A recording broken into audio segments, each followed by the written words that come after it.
Hello there. I'm Reverend Nhien, founder of Evolving Enneagram. We're in week 22 of a 52-week Sunday talk series based on this book by Oren Sofer, Your Heart Was Made for This. The theme for today's talk is patience, progress, and the power of now. In this talk, we'll explore how to process your own impatience, whether it's toward yourself and your own progress, or the world's progress or lack thereof, toward whatever it is, justice, peace, greater love, and to address impatience in a way that isn't about being complacent, but actually leaves you more centered and empowered to take wise, compassionate, and skillful action in your life. So ready? Let us begin. So I'd like to begin by mentioning this Buddhist cartoon that I saw, I don't know, 10 years ago. This cartoon was of a bunch of monks holding picket signs. And there was one monk, the leader, I presume, with a megaphone, who's like, what do we want? And they all cheer, enlightenment. And he says, when do we want it? They say, now. What do we want? Enlightenment. When do we want it? Now. Right. So Eckhart's book, The Power of Now, has been hugely popular, right, in the last decade or so, at least in the United States, I think worldwide, and for good reason. I think that increasingly we're understanding that life is only ever truly now. And so if we want to be here for it, then we have to really learn how to be here now. So the monks shouting now, we want it now, can be seen then in a different light, right? I mean, it is just a joke, but like it can be seen not necessarily as impatience, right? Like the impatience of many activists, right? But more as stating a deep truth. And this truth that the goodness of life, whether for ourselves or anyone else, is only ever really now, right? So just to process that. So today I want to talk about patience, not as yet another quality we should our way into in order to be good people, or again, be good Christian people, but more from the standpoint of recognizing how impatience is a sign that we lack faith, right? It's us moving into our awareness into the future, deciding that our agenda um, needs to happen. Impatience is an energy that is about there rather than here. And that doesn't mean there aren't matters that require urgency and a sort of like immediacy of our attention. I mean, especially to even make sure there is a future. So it's important to say that. But the difference is, I think Sofer does it really well in this book when he mentions that there's a difference between, say, going fast and being rushed. And so think about, there are certain things that require an urgency for us to meet it and even move in a quick way, but there's a non-rushed aspect when we are patient. So impatience robs us of presence, and when it robs us of presence, it robs us of wisdom and power. So why not be patient? Why aren't we patient then? I think that's a really good question. And I think it's a good question to ask yourselves, right? Ourselves. And in his book, so not being upset at ourselves because we're not patient, but really checking in to deeply comprehend why and what limiting beliefs that we have that around patience, or maybe even misunderstandings of what patience means, that can help us to shift in our relationship to it. And in his book, Sofer offers a beautiful like inquiry into the idea of patience and why we might resist it. So if impatience doesn't seem to serve us, arguably, right? Why not be more patient? What's our relationship to patience that might keep us from even wanting it? In his book, Sofer offers this beautiful inquiry into the idea of patience and why we might resist it. So he asks, what assumptions do you have about patience? Do you associate patience with weakness, passivity, or detachment? Can you imagine an experience of patience that feels open and spacious, that dissolves agitation and resistance while including all of life? Explore the idea of moving through life with even a small measure of this kind of patience. Consider times when you contract, resist the flow of experience, or rush. investigate the times you compulsively resist something unpleasant or cling to something pleasant. What happens when you soften that inner tension and open to the complexity of your experience? So I invite you to take some time. You might even pause here and reflect a bit about this, maybe journal on this topic. This is your invitation also for this coming week. Explore your assumptions about patience. You can feel that moment, right? Whether you're in line, driving to work, watching someone else do something that you would do differently and probably more quickly. So explore your assumptions about patients and how they relate to Enneagram type. And as usual, at this point, I want to offer some Enneagram type related ideas, but always remember that your type describes core motivation, right? It's not about behavior. Type is not fundamentally about behavior. So how you translate type into attitudes and behaviors can vary. So when people talk about behaviors and types, this is why it doesn't always match for you. So just really consider some of the ideas and see which ones fit for you. These are just suggestions. Perhaps as a type 8, you have an assumption, or you believe that patience is for the weaklings and the bold just go after what they want, right?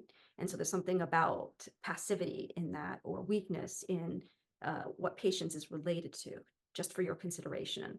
As a type 9, maybe you believe, oh, you're super polite and patient, when your patience is actually not genuine patience, but just a guise for checking out.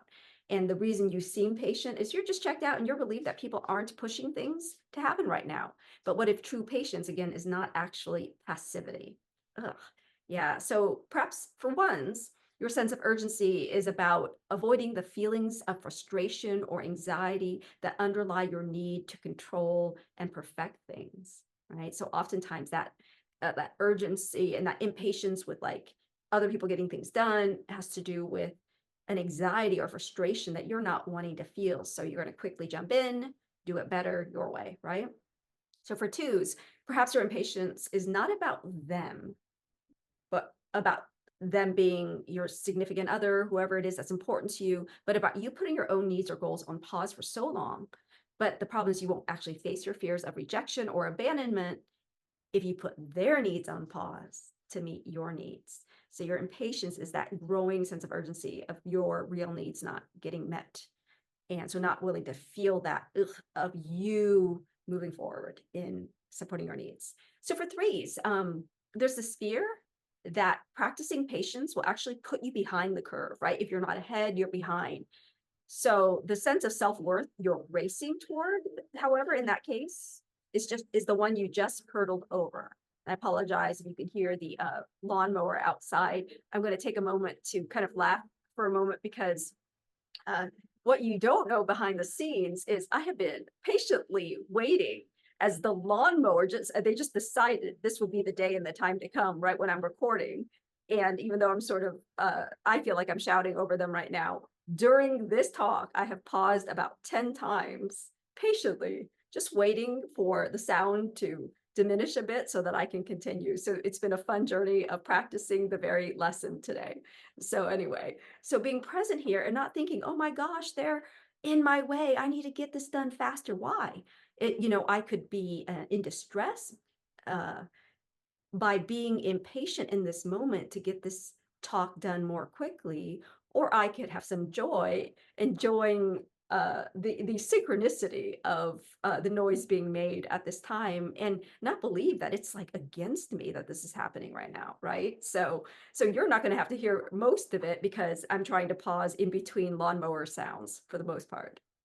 So for 4s, I think there's an assumption sometimes that like patience, you want to make a distinction between patience versus like waiting with longing for your fantasy to come true. Like, so there's something about waiting energy in 4s, like someone to save you kind of energy, someone to take you to that different life of yours. And that can look like patience because it puts action on pause.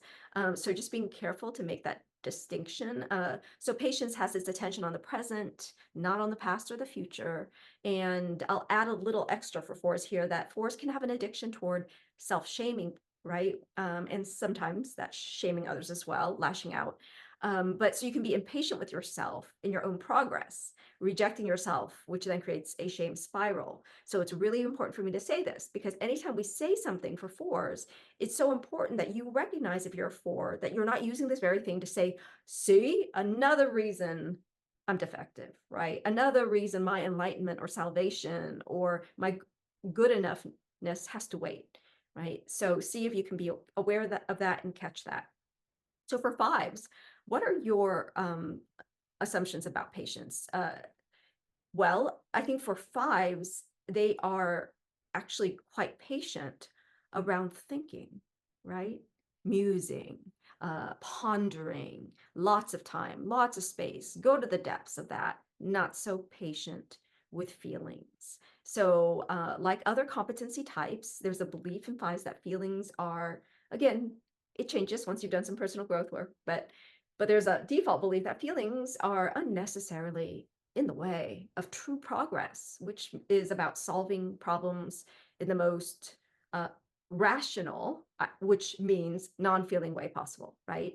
But that doesn't factor in the fact that we are like born human beings, all of us with this emotional and bodily nature, right? So there's something about this bias toward patience being applied to certain things, but not others, you know? So for sixes, making things safer feels more pressing and urgent than anything else. But remember, you know, some people think that sixes have the most diversity within a type. So that's just an interesting idea for you, that safety can differ radically among sixes. And so physical safety is one thing, emotional safety is another. When you're strong and you're social dominant as a six, that can really be about community and relationship building as a source of network, like a net of safety, if you will, right? So just recognizing that you tend to prioritize that. And when people are engaged in things that aren't about that, there can be an agitation and anxiety to get to what your bias says is the most important, right? Again, recognizing that it is just a bias. And then for sevens, patience can actually be equated with being stuck in boredom and lack and limitation, these slow people, right? And you have a profound fear, most sevens have a profound fear of missing out. And so the interesting thing is the fear of missing out, because you're like feeling stuck, this is slow or this is boring. Impatience causes you to always miss out. So even if you're there, you're impatient to get to the next there, right?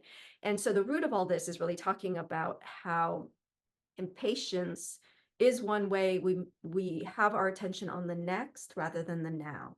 And then we lose all our power by doing so. We're chronically, all of us, not just sevens here, are missing out.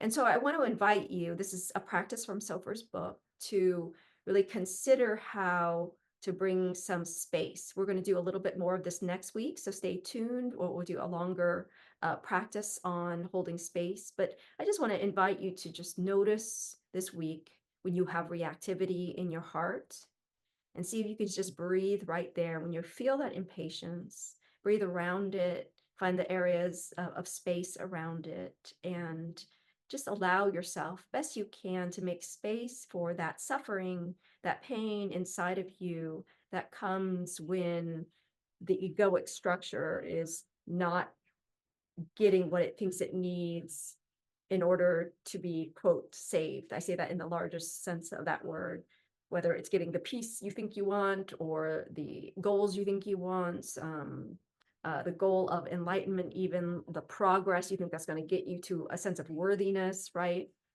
And so hold your attention at the point of contact, softening and widening until the heart concedes its argument with reality. That's Sofer's words. Hold your attention at the point of contact, softening and widening until the heart concedes its argument with reality. Notice the relief of letting go even a little bit. And once the wave of reactivity has softened, you can attend to the unpleasant circumstance with more clarity. Right. So with that, I just want to end with one of my favorite quotes of all time from A Course in Miracles, which says, "Infinite patience produces immediate results. So I want you to just meditate on that this week and reflect on what are your assumptions about patience that might be part of what's keeping you from the patience that gives you presence and therefore power, clarity in the present moment to act on behalf of not only yourself, but in service to our world. Namaste.